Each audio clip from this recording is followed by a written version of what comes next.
489F के cases, देखो कई केसेस ऐसे होते हैं जिसमें पुलिस के पास इख्तियार होता है, आप तफ्तीशी के साथ मिलजुल के अपने केसेस को सॉल्व करा सकते हो। मतलब उसमें भी आपको अल्टीमेट फ़ायदा तो नहीं होता। हमने मुतअद्दिद केसेस में देखा है, अगर कोर्ट से भाग के आप पुलिस वालों के पास जाते हो तो अल्टीमेटली आप हार होते हो। इवन कैंसलेशन पे हमने बात की थी, वो कैंसलेशन के टाइम पे भी जब तक कोर्ट ने एग्री नहीं करना, आपको पैसे देने का फ़ायदा नहीं है। लेकिन 418 कुछ ऐसे केसेस होते हैं जिन केसेस के अंदर आपको पुलिस या तफ्तीशी के पास इतना भी इख्तियार नहीं है कि वो एक लाइन इधर से उधर कर दे, क्योंकि ज़ाहिर है जॉब, नौकरी और अपने जो SOPs है डिपार्टमेंट के, वो पहले होते हैं, उसके बाद पैसा होता है। ये होगा तो वो पैसा फिर कमा लेगा। तो वो हमारे क्लाइंट थे, 489F का पर्चा था, उन्होंने तफ्तीशी को 5 लाख रुपया दिया और मुझे आके बता रहे थे कि जी वो कह रहे जी मैं आपके फेवर में लिख दूंगा। मैंने उनसे पूछा कि ये फेवर में आपके क्या लिखेगा, तो वो आगे से कहते जी वो लिख देगा जी मैं बेगुनाह हूँ। अब ये बात समझाने वाली है और ये बड़ी इंपॉर्टेंट बात है कि जब भी कभी 489F का पर्चा हो, उसके अंदर आपको तफ्तीशी के पास भागने की, तफ्तीशी के आगे पीछे जाने की बिल्कुल ज़रूरत नहीं है। उसकी वजह ये है कि उसमें आपके पास जो है वो एक ही सिर्फ डिफेंस हो सकता है, अगर आपने चेक नहीं दिया।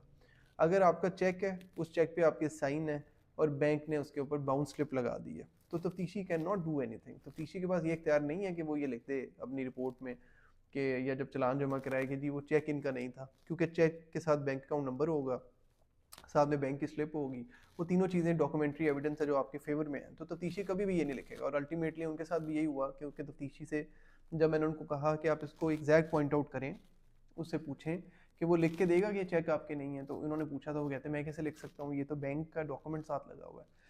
तो इस बताने का मकसद ये है कि इस तरह के केसेस में, स्पेशली 489F के केसेस में, अगर आपका चेक बाउंस हो गया और किसी ने आप पे FIR करवाई है, तो बिल्कुल आपको थाने में जाके पुलिस वालों को, तफ्तीशी को पैसे देने की ज़रूरत नहीं है। बिल्कुल भी उसमें आपको कोई फ़ायदा नहीं होगा। पैसे देंगे वो आपको अपने पीछे घुमाएंगे और हर पेशी पे आपको कहेंगे पेट्रोल के पैसे दो और ये करो, मैं चालान बना रहा हूँ। वो उन्होंने बनाना है, वो उनका जो है वो ज़ाहिर है, वो जिस तरह एक आजकल टाइमलाइन के हिसाब से FIR करती है कुछ केसेस में, उस तरह ये वो केस है जिसमें उन्होंने एक चालान स्टैंडर्ड जमा कराना है। उस स्टैंडर्ड चालान में उन्होंने यही लिखना है कि जी ये चेक इनका था, ये साबित हो गया और मैं इसकी बाबत रिपोर्ट बना रहा हूँ। तो आपने मेक श्योर करना है कि 489F के केसेस में सबसे पहले अपने वकील साहब के पास जाएं, उनको इंगेज करें, उनसे जाके डिस्कस करें, अपने डॉक्यूमेंट्स लेके जाएं और बताएं कि क्या वो गारंटी का चेक था, वो लेन देन थी, वो कारोबारी मामला था, क्या था। वो जब आपके वकील के साथ बैठ के आप उनकी तैयारी कराएंगे और अदालत में पेश होगा, तो अदालत में उसके आर्गूमेंट्स मेरिट पे होने हैं और आपकी बेल हो जाती होती है। हमने उसमें अभी 2-2.5 हफ्ते पहले भी एक 5 करोड़ के, 4.5 करोड़, 4.25 करोड़ था जिसकी बेल कराई थी। तो बेल हो जाती है, लेकिन आपको उसके अंदर अपना मेरिट पे केस फाइट करना पड़ता है, पुलिस वालों के पीछे भागने से नहीं होता। और आप लोगों के पैसे भी ज़ाया होते हैं और बजाय वो रिश्वत देने के आप वही फीस एक कॉम्पिटेंट वकील को देंगे।